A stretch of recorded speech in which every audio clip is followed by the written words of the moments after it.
Boracay, the perfect island getaway. At tamang-tama ding lokasyon para i-challenge at mas lalo pa natin makilala ang aming bagong segment host na si Ethel Buba. Hoy!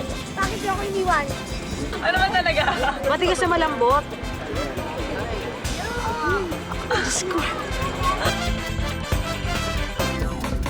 At syempre, ang bago kong partner na si Femela Baranda.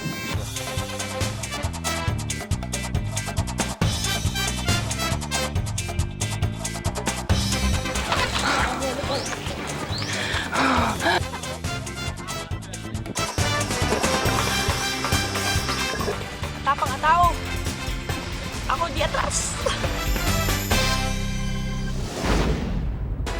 Isang magandang po sa inyo lahat. Day-3 na po namin dito sa Boracay. At aba talaga sinusubukan ni Ethel ang ating tambalan. Wala tayong uurungan. Aba, syempre. Kaya abangan ninyo ang mga sorpresang inihanda ni Ethel para sa amin. Dito lang sa programa kung nasaan ang tunay na drama ng buhay. Dito ang Boracay Beach Adventure ng Extra Challenge!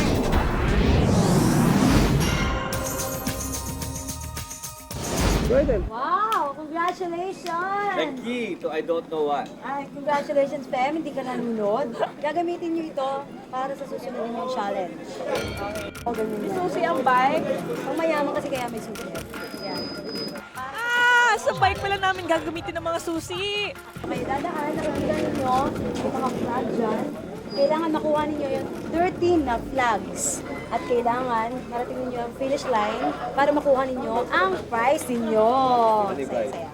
Ayan. Meron kayong 15 minutes para makarating sa finish line.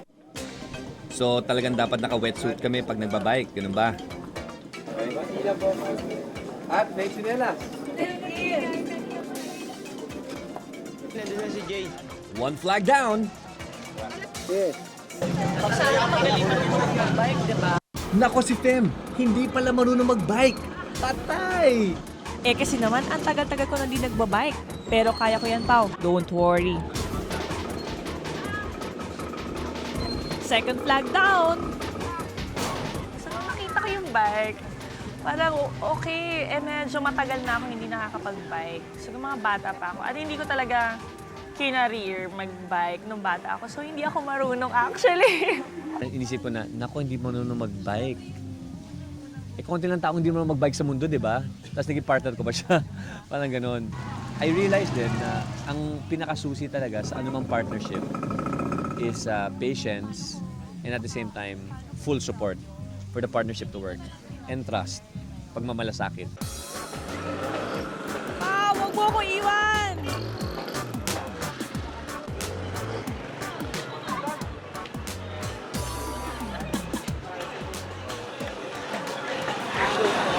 Hindi ko na pala mag-bike.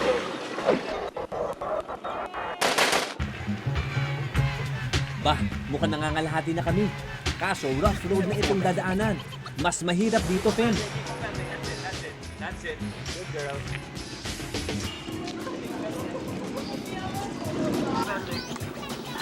Sige, keep on pedaling. Don't stop, Don't stop pedaling. Nakikita ko sa face niya na minsan na-frustrate siya. Pero at the same time, na-frustrate man siya, you can still see na she's enjoying it. Yun ang isa sa pinaka-importanting bagay for you to stay in this job. 8.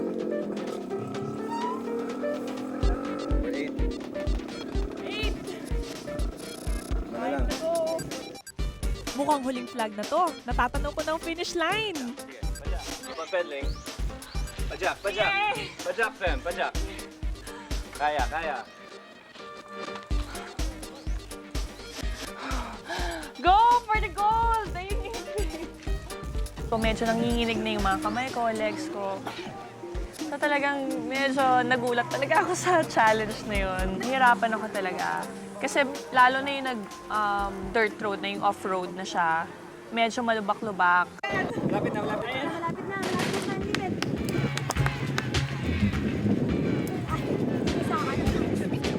Congratulations! Thank you! Hindi ako natutunan. Hindi ka talaga At least natuto ka ulit, di ba? Okay, so ngayon, nandito na kayo sa finish line. Ito ang susunod yung challenge. Ito ay mga products ng pang foot spa, you have to earn 100 pesos in 15 minutes. Si Paolo ay mag-body massage. Yon ay kikita ka ng 20 pesos per person. Ganon. Paano kung bibigyan ng mas malaki? Hindi pwedeng humingi ng tip. Kay Fem, ikaw ang mag-foot spa. Yahoo! Sa isang tao, ang foot spa ay nagkakahalaga ng 30 pesos! So ikaw kailangan 4 na tao. 4. Hindi na part ng challenge yan. Ayan, dahil hindi ka marunong mag-bike, Fem, ikaw maglalagay dyan. Sige. Buti na lang nandito si Pao. Di ko na talaga kaya mag-bike pabalik.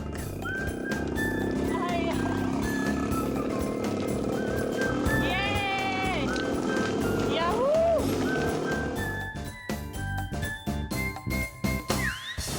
Medyo madilim na makahanap kami ng pwesto ni Fem. Siyempre, kailangan mag-ayos muna para makatawag pansin ng mga customers. Ayan, Pao! Turista! Lapitan natin. Madami-dami din yan. How does it feel? Iba talaga ang charm nitong si Femela. Tingnan nyo, may customer na agad kami pareho. Pretty masses, ha? Ang sarap! Actually, mahilig ako magpa-foot scrub kaya alam ko kung anong gagawin ko. Based on experience na lang. Talaga? Eh bakit parang nandidiri ka? Actually, medyo talagang natakot ako kasi medyo maselan ako sa paa. First time ko nakahawak ng paa. So ngayon isip ko na kapag ako nag-foot scrub, baka sabihin ng mga tao na ako hindi magaling or magreklamo. She told me that it was her first time and she was very nervous about it, but it really was like a pro. Eh, ikaw naman, Paolo. Mukhang enjoy na enjoy ka dyan sa pagmamasahe mo, ah. Sanay ako magmasahe. Ginawa ko masahe yung masahe ginagawa ko sa nanay ko. It was magnificent. It was very relaxing. I would say, yeah, he's a pretty good masseuse. Akala nyo madali, ah. Nakakadalawang customer pa lang kayo. Tingnan ko kung hindi kayo I'll mangawi. be seeing her around. Okay, bye. You have to pay me 30 pesos. You take a credit card? 20? No, just cash. Babayaran mo ako. Oo, magkano ba? Magkano mo kaya ba yan? 20 pesos lang. Ba, alam mo, parang alam Aba, mukhang bumibenta ang body massage at foot scrub nitong dalawa.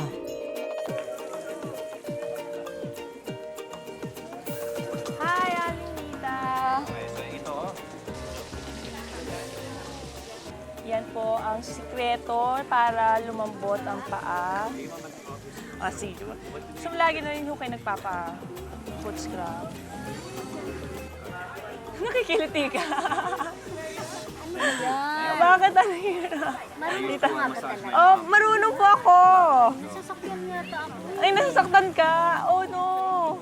So, dahan-dahan lang. Yung pangalawang customer ko, nagreklamo ka agad na medyo nasasaktan daw siya dun sa scrub na ginamit ko.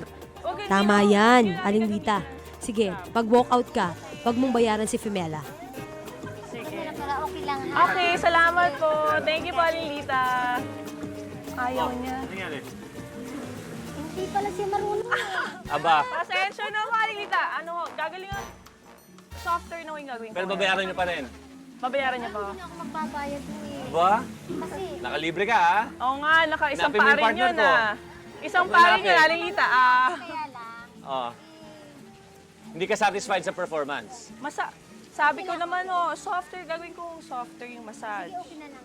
Sige. Sabi nga naman nila, di ba? The customer's always Okay, right. thank you po. Joke lang yun. Buti na lang, mabait si Aling Lita. Bumalik ulit para magbayad. So, ibig sabihin, tagal yung panapad.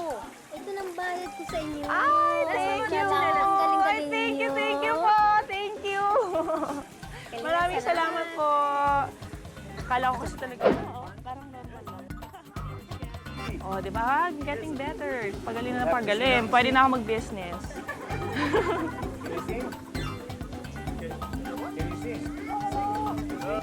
Si Aling Mirna naman ang sinetap namin para kay Paolo. Pinapagod yung trabaho ko, ha? Hindi ganyan. Ilan taong ka na? 38 lang ako eh. Ilan? 38. Wala nagkikiliti ako eh. 38 daw. Naniniwala po kayo, 38 lang. Si Miss Gilites, sa umpisa pa lang ako, medyo maging ano yan eh. karakter eh. So nung ginagawa ko light, nakikilig, oo, na to. Paolo, joke lang kasi masayista din ako. Kaya yun lang ang masasabi ko sa'yo na lagi mo akong kinikiliti. Ayoko yung inupuan mo pa ako sa likod ko. Teka, bakit ganito? Mukhang nadadalian kayo sa challenge na to ah. Ginagawa ko yung trabaho ko para wala na silang mareklamo. Tsaka masarapan din sila dahil yun yung goal ko dito. Tingnan mo tong si Paolo. May massage lesson pang nalalaman. Very nice. You're enjoying what you're doing, ha? Okay, very good. Yung quota ko na 100 pesos, hindi ko lang na-doble, nahigitan ko pa, 220. Yay! Meron pa akong sobrang 30 pesos. Yay! Saya-saya! O siya. Tumigil na kayo. Tapos na ang challenge na ito. Sige na, pareho na kayong panalo. Challengers! Ako, nag-inarte na naman ng mga challengers, ng mga arte. Baka matanggal ko na to talaga to eh. Aba, Okay. hanip ko magtawag ang host namin ngayon, ha? So, you see this? Ano naman yun? Did you see? Okay, inside this, there's a snake. Ako, ano naman kayang nasa loob ng basket na yan? Ahas talaga? Kailangan buksan niyo yan. May surprise dyan. Ito ang susunod yung challenge! Okay. Please open up. Gandahan! Ay! Ay! Sige. Ay, itong bulat. Yan, bulat natin. Mga jacket at panlamig na damit? Nako, parang alam ko na kung anong challenge na ito. Okay. May idea na ako. Hulaan ko, ha? Ano? Ibebenta namin to. Bagay na bagay sa beach, eh, di ba? Ang challenge ninyo ngayon, ibibenta nyo siya lahat. Kailangan mag-worth ito ng 300 pesos. Ready na kayo? Ready! Okay. Time starts now. Nung binuksan namin yung basket, nakita namin na 4 ang pirasong dapat ibenta namin. So, 300 divided by 4, kung ano man yung damit na yun, 75 isa. 75 pesos lang po. 75 lang po. Lapit na ukay dito, ukay. Mukhang wala pang pumapansin sa atin, ha? Eto, si Manang mukhang bibili. Maganda po yan kasi yung material niya talaga. Imported yan. Ops, may idea ako. Alam ko na kung paano tayo makakabenta. Ang mga binibenta po namin mga kaibigan ay talagang swak na swak pagdating sa Boracay. Kita-kita nyo naman, di ba, siyempre sa Boracay medyo mainit, so kailangan ang suit natin, ganun din, dapat mainit din. So, eto. Kailangan i-model natin to eh. Okay? So, minodel ko ng konti, diba? Tapos siya naman talagang linabas yun ng ganun. Bagay na bagay. Bagay na bagay. Eto na, may bibili na ng dalawang jacket. 75 pesos. Oh, 150 yung dalawa. Okay, very good. 150, 150. Ito po, ito. Ito eh, Sobrang tuwan-tuwa siya. model ko ba naman eh? Sinuot ni pa, di ba? Oo, 75? Bagay sa yung fur. Para ako nasa snow. Nasa Boracay lang ako. Tsaka okay silang mabenta. Okay yung paglapit nila sa tao. Pwede rin siyang pang-ulan kung nabasa yung ulo mo. Para na ako robot. So, bibili, ay, naku, ang ganda naman doon. May minus 11 degrees. Ano, bibilihan mo? 75. Sige. Sige, galingin mo dyan, Fem. Manang, halika po. Halika po. Oh, yeah, 50. Ito po, 75 po to, 75. Bibili mo? Bagay sa'yo. 75 pesos. At ako naman, mukhang mababenta ko na rin to. Pag gusto mo suotin natin, halika. Ilan taong ka na natin? 21. Basta manigurado akong mabait siya sa'yo, ha? Ayan, nabenta ko na. Pero aba, tumatawad pa oh. 10 sa'yo. Sige, pagdagdagan mo na yung 10. Oh, diba? Ang O ganda eto, ng outfit. matapos may sukat, bah, nagustuhan na niya lahat. Kaya, sold out na tayo! Bye, Natalie. Kala namin mahirapan kami kasi medyo pang winter clothing, pang malamig. Feeling ko kung mga 10 articles of clothing yan, kayang-kaya pa namin ibenta. 75 isa, pwedeng 100 pa nga. Abangan bukas! So, meron kaming special dish. Ano? Meron kaming surprise party. Pagkatapos kaming pahirapan ni Ethel, kami naman ay magpapahirap sa kanya. Bakit ganyan? Lord, para sa ito. Ano? Akala mo, Ethel, nakalusot ka, no? Oh my God, grabe ito. Ano to, pang international ko lang ito nakikita ang ganitong challenge. Taray talaga ng ito challenge. Mga kaibigan, hindi pa po tapos sa mga hamon ni Ethel sa amin. Kaya Ethel, ganda mo naman ang challenge namin bukas. Pahilaban mo kami. Joke lang. Dahil dito sa Extra, kahit sino pwede maging bida. Kaya kung sa tingin nyo kaya nyo aming hamon, huwag nang palalampasin na pagkakataon. Ako po si Paolo Bediones. Kaya tumutok lang sa programa kung nasaan ang tunay na drama ng buhay. Ako po si Pimela Baranda. Kami yung mga kapuso dito sa GMA. At ito ang Boracay Beach Adventure na Extra Challenge!